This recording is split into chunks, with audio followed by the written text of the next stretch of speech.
வணக்கம்.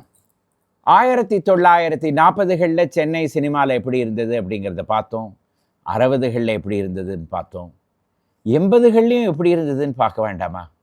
46 வருடங்கள் அப்படியே ஓடி போய் விட்டனவே.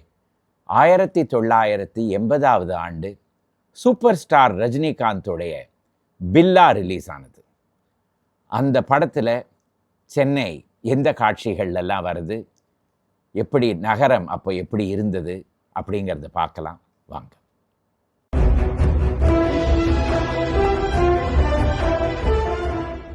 பில்லா இந்த பெயர் சொன்ன உடனே சூப்பர் ஸ்டார் ரஜினிகாந்தோடைய ஒரு சூப்பர் ஹிட் தான் நம்ம நினைவுக்கு வரும். 1980வது ஆண்டு ரிலீஸ் ஆனது. ஸ்ரீபிரியா தான் இந்த படத்தில் ஹீரோயினாக நடித்திருந்தாங்க. அதை தவிர தேங்காய் ஸ்ரீனிவாசன், பாலாஜி, திரு பாலாஜி பெரும் பழம் நடிகர், அவரே இந்த படத்தை தயாரிப்பும் செய்திருந்தார். அதே போல் ஏவிஎம் ராஜன், ஹிந்தியிலிருந்து டான்ஸ் நட்சத்திரம் ஹெலன், இவங்கள்லாம் சேர்ந்து நடித்த ஒரு பிரபலமான படம். 1980வது ஆண்டுடைய ஒரு சூப்பர் ஹிட். இந்த படம் ரிலீஸ் ஆவதற்கு 2 வருடங்களுக்கு முன்னாடி ஹிந்தியில் அமிதாப் பச்சன், ஜீனத் அமான் அவர்கள் நடித்திருந்த டான் அப்படிங்கிற பெயரில் வெளியானது. அதுவும் ஒரு பெரிய ஹிட்டாக தான் இருந்தது. ஆனால் இந்த பில்லா அப்படிங்கிற பெயர் ஹிந்தியில் டான் அப்படின்னு வெளியில் வந்தது. ஏன் தமிழில் பில்லா அப்படின்னு பெயர் கொடுக்கணும்? பில்லா அப்படிங்கிற பெயர் அப்போது அந்த காலகட்டத்தில் இந்தியாவில் எல்லா செய்தித்தாள்கள்லேயும் வந்துட்டு இருந்த ஒரு பெயர். 1978வது ஆண்டு பில்லா ரங்கா, 2 பெயர்கள். ஒரு இராணுவ வீரர், அவருடைய குழந்தைகள் சஞ்சய் அண்ட் கீதா சோப்ரா அவர்களை டெல்லியில் கடத்தி கொண்டு போய் கொலை செய்து விட்டார்கள். அதற்கு பிறகு பல நாட்களுக்கு வழக்கு நடந்தது. கடைசியில் இந்த 2 பெயரும் தூக்கிலிடப்பட்டார்கள். அதனால ஒரு வில்லன் அப்படின்னாலே பில்லா அப்படிங்கிற பெயர் வந்துவிட்டது. அந்த பெயரை வைத்து தான் இந்த தமிழ் சினிமாவும் எடுக்கப்பட்டது. ரஜினி சாருக்கு 2 ரோல், ஒரு ரியல் வில்லன், மற்றொன்று ஒரு கூத்தாடி அந்த வில்லனாக நடிக்க வேண்டிய ஒரு தருணம். அப்படி ஒரு ரோல், 2 ரோல் இவருக்கு உண்டு. இந்த படம் பல இடங்களில் இந்த படத்தில் சென்னையை பார்க்க முடியும். முதல்ல ஒரு சேஸ் சீக்வன்ஸ்.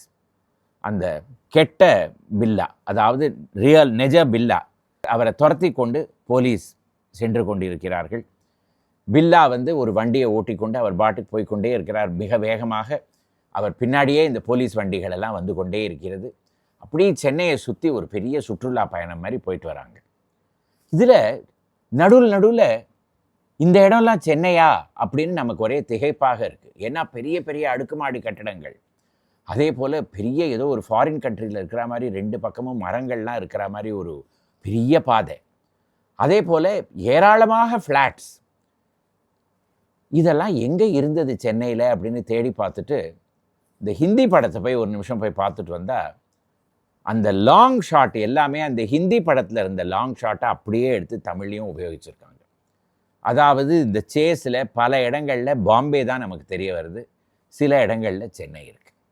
க்ளோஸ்அப் ஷாட் வரைச்சே சென்னையில் இருக்கிற பல பிரபல கட்டிடங்களெல்லாம் காமிச்சு இது சென்னை அப்படின்னு நிரூபிச்சிடுறாங்க. ஆனால் முக்காவாசி ஷாட்ஸும் பாம்பேயில் எடுக்கப்பட்ட அந்த ஹிந்தியில் உபயோகிக்கப்பட்ட அந்த ஷாட்ஸ் தான். இது ஒரே மாதிரி இருக்கிறதுக்காக என்ன செஞ்சுருக்காங்க, இந்த ஹிந்தி படத்தில் இருக்கிற அதே வண்டி அதை எடுத்துக்கொண்டு இந்த பில்லாவை அதை ஓட்ட செய்கிறாங்க தமிழில். ஆனாலும் பல சென்னையோடைய பிரபல கட்டடங்கள்லாம் இந்த சீக்வன்ஸில் இருக்குது. அது எதெல்லாம் அப்படிங்கிறத பார்க்கலாம். முதல்ல அந்த வண்டி மிக வேகமாக எக்மோர் ஸ்டேஷனை தாண்டி போகிறது.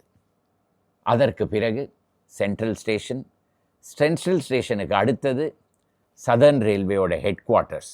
இது 2ம் பூனமல்லி ஹைரோடில் நமக்கு தெரிய வருது. அடுத்தது திடீர்னு வண்டி என்எஸ்சி போஸ் ரோடு நோக்கி பாயறது.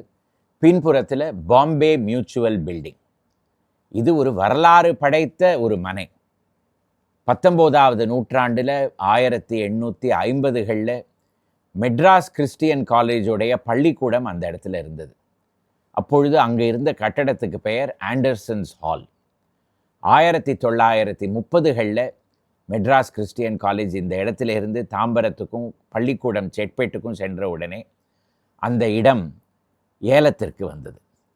அப்போது ட்ராவங்கோர் நேஷ்னல் அண்ட் குயிலான் பேங்க் அப்படிங்கிற வங்கி அந்த இடத்த வாங்கி அவங்களுடைய சென்னை அலுவலகம் அந்த கட்டடத்தில் இருந்தது.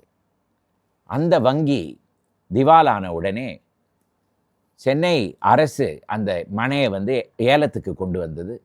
அப்போது பாம்பே மியூச்சுவல் இன்சூரன்ஸ் கம்பெனி அந்த இடத்த வாங்கி 1950களில் ஆர்ட் டெக்கோ பாணியில் இந்த கட்டடத்தை கட்டியது. இதை கட்டினது கொரமாண்டல் இன்ஜினியரிங், முருகப்பா குழுமத்தை சேர்ந்த பொறியியல் கட்டிடக்கலை கம்பெனி. அவங்க கட்டின அந்த பாம்பே மியூச்சுவல் கட்டிடம் இப்போவும் அதே இடத்துல தான் இருக்குது. அதற்கு பிறகு அந்த வண்டி ஒரு யூடர்ன் செய்து ஹைகோர்ட் பக்கமாக வருகிறது. ஹைகோர்ட்டை தாண்டி அதற்கு பிறகு மவுண்ட் ரோடை நோக்கி போகிறது. மவுண்ட் ரோடு வந்த உடனே ஒரு ஓவர் ஹெட் ஷாட். முதல்ல நமக்கு தெரிய வருது அறிஞர் அண்ணாவோட சிலை. அப்போது ரவுண்டானாக்கு வந்துட்டோம் அப்படின்னு நமக்கு புரியுறது. அந்த ரவுண்டானாவில் எந்த பக்கம் போக போகிறாங்க? வாலாஜா சாலையை நோக்கி போக போகிறாங்களா, இல்லாட்டி மவுண்ட் ரோட்லேயே போக போகிறாங்களா அப்படிங்கிறது தான் கேள்வி. மவுண்ட் ரோடுக்கு அப்போ அண்ணா சாலைன்னு பேர் வந்தாச்சு. இந்த வண்டி அண்ணா சாலையிலேயே போகிறது. அப்போது 2 பக்கங்கள்லேயும் இருக்கிற கட்டடங்கள்லாம் நமக்கு தெரிய வருது. ஒரு பக்கம் அந்த கட்டடம் இப்போ இல்லை, ஒயிட்வே அண்ட் லேட்லா. அந்த காலத்தில் துணிமணி, ஃபர்னிச்சர் எது வாங்கினோனாலும் ஒரு பெரிய டிபார்ட்மெண்டல் ஸ்டோராக இருந்தது. அதோடைய கட்டடம் இருந்தது. அந்த இடத்துல இப்போ ஒரு அடுக்குமாடி கட்டடம் இருக்குது. அதற்கு அடுத்தது இருக்கிறது 1980களில் அந்த கட்டடத்துக்கு இந்தியன் ஏர்லைன்ஸ் பில்டிங் அப்படின்னு பெயர். ஆனால் அதோடைய பழைய பெயர் டவுக்கர்ஸ் ஷோரூம்.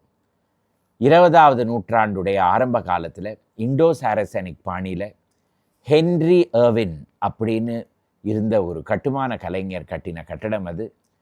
பிரபல குஜராத்தி கம்பெனி டவுக்கர், இவங்க நகைகளில் வியாபாரம் செஞ்சிட்டு இருந்தாங்க.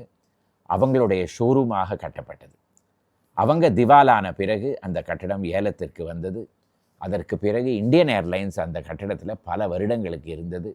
இப்போ அந்த கட்டடம் கிடையவே கிடையாது. அந்த இடத்துல லைஃப் இன்சூரன்ஸ் கார்ப்பரேஷனுடைய ஒரு புது கட்டடம் அந்த இடத்துக்கு வந்துவிட்டது. இதற்கு எதிர்ப்புறம் பாட்டா ஷோரூம் நமக்கு தெரிய வருது. பாட்டா ஷோரூம் இருந்த கட்டடம் சென்னையுடைய முதல் 5 star hotel, D'Angelis hotel அப்படின்னு 19வது நூற்றாண்டுடைய கடைசி பகுதியில் திறந்து வைக்கப்பட்ட ஹோட்டல். அதற்கு பிறகு பொசோட்டோஸ் அப்படிங்கிற பேரில் பல வருடங்களுக்கு நடந்து அதற்கு பிறகு ஏர்லைன்ஸ் ஹோட்டல் அப்படிங்கிற பேரில் இருந்தது. அப்போது தான் பாட்டா ஷோரூம் அந்த இடத்துக்கு வந்தது.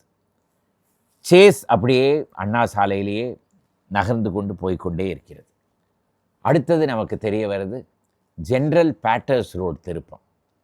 ஒரு பக்கம் கூர்ந்து கவனிச்சிங்கன்னா பழைய வெல்லிங்டன் தியேட்டர் தெரிய வருது. ஆஹா, வெல்லிங்டன் தியேட்டரில் எத்தனை சினிமா பார்த்துருப்போம். அதோடைய டாய்லெட்லேருந்து வந்த நாத்தத்தை சகிச்சுண்டு எத்தனை படங்கள் பார்த்துருப்போம்.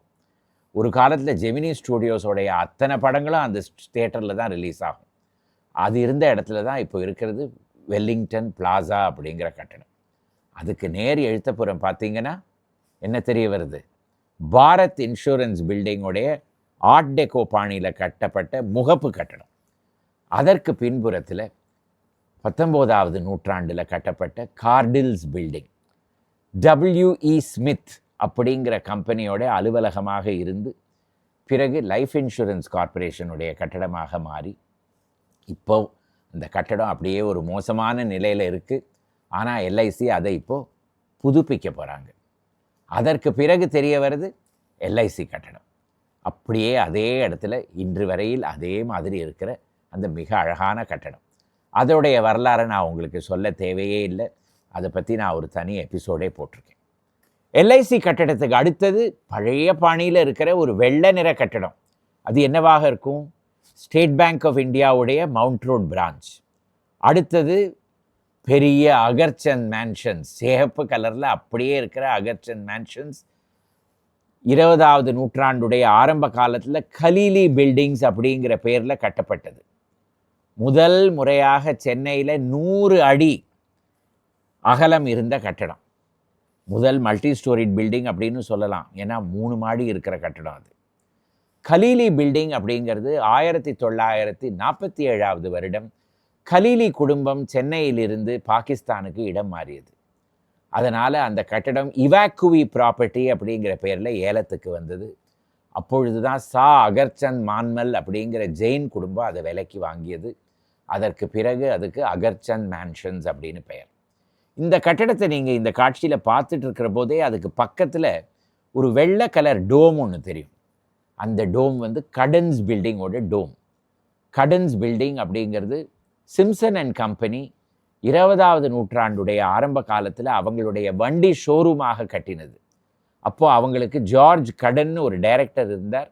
அவர் இறந்து போனதுனால அந்த கட்டடம் அவருடைய பெயர் கொடுக்கப்பட்டது. அதற்கு பிறகு அதே கட்டடம் ரென் பென்னட் அண்ட் கம்பெனியோட அலுவலகமாக பல வருடங்களுக்கு இருந்து அதற்கு பிறகு கவ் பில்டிங் அப்படிங்கிற பெயர் மாறியது. விஎஸ்டி மோட்டார்ஸோடைய ஷோரூமாக வந்து இப்பொழுது அது மெர்சிடிஸ் பென்ஸோட ஷோரூமாக விஎஸ்டி மோட்டார்ஸோடைய சொந்தத்திலேயே இருக்கிற ஒரு கட்டடமாக மிக அழகாக பராமரிக்கப்படுற ஒரு கட்டடமாகவும் இருக்கிறது. இதை தாண்டி அந்த சேஸ் போகிற பொழுது நம்ம பார்க்க முடியறது வலது புறத்தில் பழைய ஸ்பென்சர் கட்டடம். அதுவும் ரொம்ப அழகாக ஒரு ரியர் ஷாட், ஒரு விண்ட்ஸ்க்ரீன், அந்த ரியர் மிரரில் வந்து அந்த ஸ்பென்சர் கட்டடத்தை பூராவும் அப்படியே காமிச்சிருப்பாங்க. 1984 தீ விபத்தில் சிக்கி அந்த கட்டடம் எரிந்து போய்விட்டது. அதற்கு பிறகு புதுசாக அந்த இடத்துல ஸ்பென்சர் பிளாசா வந்தது. ஆனால் இவ்வளவு அழகாக கலரில் அதுவும் இந்த பழைய ஸ்பென்சர் கட்டடத்தை நான் வேறு ஒரு படத்துலையும் பார்த்ததே கிடையாது. மவுண்ட் ரோடை தாண்டி அந்த சேஸ் அப்படியே போய்கொண்டே இருக்கும் பொழுது கடைசியில் அவங்க வந்து பீச்சுக்கு வராங்க. பீச்சுக்கு வந்த உடனே காந்தி சிலை, காந்தி சிலைக்கு பிறகு பின்புறத்தில் நீங்கள் பார்த்தீங்கன்னா டைரக்டர் ஜெனரல் ஆஃப் போலீஸோடைய கட்டடம் நமக்கு தெரிய வருது. அதற்கு பிறகு நேப்பியர் பிரிட்ஜை நோக்கி அந்த வண்டி போகிறது. அப்போது ஒரு புறத்தில் புரட்சி கவிஞர் பாரதிதாசனுடைய சிலை நமக்கு தெரிய வருது. கடைசியில் இந்த காட்சி முடிகிற இடம் நேப்பியர்ஸ் பிரிட்ஜ். நேப்பியர்ஸ் பிரிட்ஜுக்கு அப்போது ஒரே ஒரு பாதை தான் இருந்திருக்கு. 2வது நேப்பியர்ஸ் பிரிட்ஜ் அப்போ இல்லை. அதுவும் நம்மளால் பார்க்க முடியாது. நேப்பியர்ஸ் பிரிட்ஜ் அந்த இடத்துல கேமரா அதை நேப்பியர்ஸ் பிரிட்ஜை பார்த்துட்டு இருக்கிற போது மறுபடியும் ரியர் வியூவில் ஒரு ஷாட். பின்புறத்தில் கூவம் நதி ஓரமாக ஒரு 2 மாடி கட்டடம். 1970களில் கலைஞர் மு கருணாநிதி அவர்கள் முதலமைச்சராக இருந்தபோது கூவத்தை தூர்வாரப்பட்டு அது சுத்தமாக்கப்பட்டு அதற்கு பிறகு அதில் வந்து படகெல்லாம் விடலாம் அப்படின்னு ஒரு திட்டம் அமலுக்கு வந்தது. அப்பொழுது அந்த படகுகளெல்லாம் வைப்பதற்காக கட்டப்பட்ட போட் ஹவுஸ் அது. 1 வருடம் கூட அந்த திட்டம் நீடிக்கலை. அதற்கு பிறகு ஏராளமாக மண் வந்து அந்த கூவமுடைய வாயில் வந்து அப்படியே அடைத்து விடவே அதற்கு பிறகு அந்த திட்டம் நிறுத்தப்பட்டது. கூவம் பழைய கூவமாகவே மாறப்பட்டது. ஆனால் அந்த கட்டடம், அந்த போட் ஹவுஸ் இந்த காட்சியில் அப்படியே பார்க்கலாம். அடுத்தது ஒரு பாட்டு காட்சி. மனோரமா அவர்களும் ரஜினி சார் அவர்களும் 2 பேருமாக வந்து கூத்தாடிக்கொண்டே வருவாங்க. அந்த பாட்டுடைய தொடக்கமே வள்ளுவர் கோட்டத்தில் தான். 1970களில் திருவள்ளுவருக்காக ஒரு சின்னமாக கட்டப்பட்ட வள்ளுவர் கோட்டம். அதற்கு முன்னாடி இது ஒரு குளமாக இருந்தது. அதற்கு நுங்கம்பாக்கம் டேங்க் அப்படின்னு பெயர். அந்த இடத்துல மண்ணை ரொப்பி அதற்கு பிறகு அதற்கு மேலே கட்டப்பட்டது தான் வள்ளுவர் கோட்டம். ஒரு மிக அழகான ஒரு வளைவு. அதற்கு உள்ளே போய் பார்த்தோன்னா திருவாரூர் தேர் மாதிரியே கட்டப்பட்ட அந்த மண்டபம், வள்ளுவர் கோட்டமோட மண்டபம் 128 அடி உயரத்தில் இருக்கிறது. மேலே போய் பார்த்தோன்னா திருவள்ளுவருக்கு ஒரு சிலை, அடிபாகத்தில் எல்லாரும் உட்கார்ந்து சொற்பொழிவெல்லாம் கேட்குற மாதிரி ஒரு அரங்கு, அதை சுற்றி 1330 குறளும் செதுக்கப்பட்டிருக்கிறது. செந்தமிழோட வளர்ச்சிக்காகவே கட்டப்பட்ட அந்த வள்ளுவர் கோட்டம் பிற்காலத்தில் பீங்கான் சாமானோடைய எக்ஸிபிஷன் இதெல்லாம் நடக்கிற ஒரு இடமாக மாறி போய்விட்டது. முதல் முறையாக சென்னை மாநகரத்தில் மிக அழகாக தோம்பைகளெல்லாம் எடுத்து ஒரு கட்டடத்தில் அமைக்க முடியும்னா அதை வந்து காட்டினதே இந்த வள்ளுவர் கோட்டம் தான். சமீப காலத்தில் மறுபடியும் புதுப்பிக்கப்பட்டிருக்கிற ஒரு கட்டடம் இது. இந்த வள்ளுவர் கோட்டத்திலேருந்து அந்த பாடல் காட்சியிலேயே சில ஹவுசிங் பிளாக்ஸுக்கெல்லாம் போகிறாங்க. மாநகராட்சி, சென்னை மாநகராட்சி, தமிழ்நாடு ஹவுசிங் போர்டு கட்டிய கட்டடங்கள் அதெல்லாம் எங்கே இருந்தது அப்படின்னு நமக்கு தெரிய வரதில்லை. அந்த பாடல் முடிகிற பொழுது மறுபடியும் பீச், காந்தி சிலை, காந்தி சிலைக்கு எழுத்தாப்பில் இருக்கிற அந்த ஒரு அப்போ இருந்த ஒரு ஃபவுண்டன், இதெல்லாம் நமக்கு தெரிய வருது. இந்த தொடக்கச்சேயே ஒரு காட்சி. அப்போது டைரக்டர் ஜெனரல் ஆஃப் போலீஸ் கட்டடத்துடைய வாசல்லையே ஷூட்டிங் நடக்கிறது. அதில் போலீஸ் அதிகாரியாக பாலாஜி அவர்கள் கீழே இறங்கி வருவார்கள். அந்த மஞ்ச நிறத்தில் இருந்தது அப்பொழுது அந்த கட்டடம். இப்போது அதே கட்டடம் வெள்ளை வெளியேர்னு இருக்குது. 19ஆவது நூற்றாண்டுடைய ஆரம்ப காலத்தில் ஃப்ரீமேசன்ஸ் சமூகத்துக்காக கட்டப்பட்ட மெசானிக் ஹால். அவங்களுக்கு அந்த இடம் பிடிக்கவே இல்லை. அந்த இடத்துலேருந்து அவங்க உடனே மவுண்ட் ரோடுக்கு மாறி போய் விட்டாங்க. அதற்கு பிறகு போலீஸ் அந்த இடத்த வாடகைக்கு எடுத்துட்டது. அதற்கு பிறகு போலீஸுக்கு அந்த இடம் மிகவும் பிடித்து போய்விடவே அதை அவங்களே விலைக்கு வாங்கி கொண்டு அதுவே போலீஸ் அதிகாரியோட ஹெட் குவார்ட்டர்ஸாக 1860களுக்கு பிறகு வந்தது. முதலில் அதற்கு inspector general of police office என்று தான் பெயர். இப்பொழுது அதற்கு டிஜிபி ஆஃபீஸ் அப்படின்னு பெயர் கொடுக்குறோம். ஆனால் போலீஸ் வட்டாரங்களில் அதுக்கு இன்று வரையில் சீஃப் ஆஃபீஸ் அப்படின்னு தான் பெயர் சொல்லுவாங்க. இப்பொழுதும் டிஜிபியோட அறையில் மேலே போய் பார்த்தீங்கன்னா அந்த பழைய மெசானிக் சின்னங்கள்லாம் மேலே செதுக்கப்பட்டிருக்கும். இந்த போலீஸ் அதிகாரிகள் கீழே இறங்கி நடந்து வரச்சே அவர்களுக்கு பின்னாடி ஒரு சின்ன ஸ்தூபி நமக்கு தெரிய வரும். அந்த ஸ்தூபி எதற்காகனா மார்டைர்ஸ் மெமோரியல். அதாவது சட்டத்தை அமலுக்கு கொண்டு வரும் பொழுது, பல பூசல்கள் நடந்த பொழுதோ, கலவரங்கள் பொழுதோ போலீஸ் அதிகாரிகள் அவர்களுடைய உயிரை துறந்திருந்தாங்கன்னா அவங்களுக்கு நினைவாக எழுப்பப்பட்ட ஒரு ஸ்தூபி. அது இப்போ அந்த இடத்துல இல்லை. அந்த இடத்துல ஒரு பெரிய சிலை, சிற்பி ஏவி இளங்கோ அவர்கள் செதுக்கிய ஒரு சிலை இப்போ அந்த இடத்துல இருக்குது. நடுவில் இந்த படத்தில் ஒரு சிறிய காட்சி பாந்தியன் ரோடில் எடுத்திருக்காங்க. அது எப்படி நமக்கு தெரிய வருதுன்னா, பின்னாடி ஒரு அடுக்குமாடி கட்டடம், அதற்கு மேலே பாந்தியன் அப்பார்ட்மெண்ட்ஸ் அப்படின்னு பேர் எழுதியிருக்கும். பாந்தியன் ரோடில் இப்பொழுதும் அந்த அடுக்குமாடி கட்டடம் அதே இடத்துல தான் இருக்குது. அந்த காட்சி ஒரு 2-3 நிமிடங்களுக்கு தான் நம்மளால் பார்க்க முடியும். இந்த படத்துடைய கிளைமேக்ஸ் மிக சுவாரஸ்யமானது. அது ஒரு இடுகாடில் எடுத்திருக்காங்க. அது எந்த இடுகாடு தெரியுமா?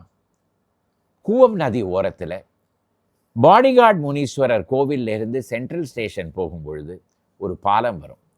அந்த பாலத்தை ஏறும் பொழுது இடது பக்கத்தில் பார்த்தோன்னா ஒரு பெரிய இடுகாடு, வெறும் காடாகவே இருக்கும். ஒரே புண்டும் புதரும் செடியுமாக இருக்கிற ஒரு இடம்.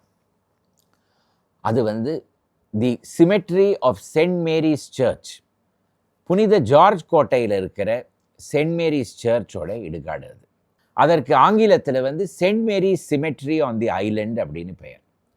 ஆங்கிலேயர்கள் சென்னைக்கு 17ஆவது நூற்றாண்டில் முதல் முறையாக வந்த பிறகு இறந்து போனவர்கள் எல்லாருமே இப்போ ஹைகோர்ட்டும் லா காலேஜும் இருந்த இடத்துல தான் அடக்கம் செய்யப்பட்டார்கள்.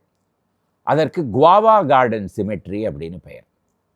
ஆனால் 18ஆவது நூற்றாண்டில் 1750கள் அந்த வருடங்களுக்கு நடுவில் இனிமே அந்த இடத்துல வந்து அவங்களெல்லாம் வந்து அடக்கம் செய்யக்கூடாது, கூவம் நதிக்கு நடுவில் இருக்கிற தீவில் தான் அடக்கம் செய்யணும் அப்படின்னு அரசு ஒரு முடிவுக்கு வந்து அதற்கு பிறகு அந்த தீவு திடலில் இருக்கிற ஒரு பகுதியை இடுகாடாக மாற்றியது.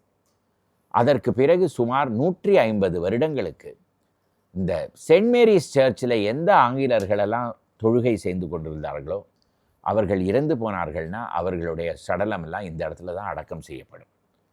ஒரு சடலத்துக்கும் மேலே பெரிய அளவில் நினைவு சின்னங்கள், மண்டபங்கள்லாம் மாதிரி இருக்கும். ஒன்று பெரிய பெரிய தூண்கள், பெரிய பெரிய மண்டபங்கள். அதில் மிக அழகாக இருக்கிறது டாக்டர் ஜேம்ஸ் ஆண்டர்சன். அவர் இந்த இடத்துல 18ஆவது நூற்றாண்டில் ஒரு மருத்துவராக வந்தார். ஆனால் பாட்டனிஸ்டாக மாறிவிட்டார். இந்தியாவுடைய முதல் பொட்டானிக்கல் கார்டனை நுங்கம்பாக்கமில் வைத்து அதற்கு பிறகு சைதாப்பேட்டுக்கு மாற்றியவரே அவர் தான். ஆண்டர்சன்ஸ் ரோடுன்னு இப்போவும் நுங்கம்பாக்கமில் இருக்குது. இவருடைய நினைவு சின்னம் ஒரு பெரிய மண்டபம். ஒரு பாட்டனிஸ்ட்டுக்கு நினைவு சின்னம் எப்படி இருக்கணும்? அந்த இடத்துல ஒரு மரம் வளரணும் இல்லையா?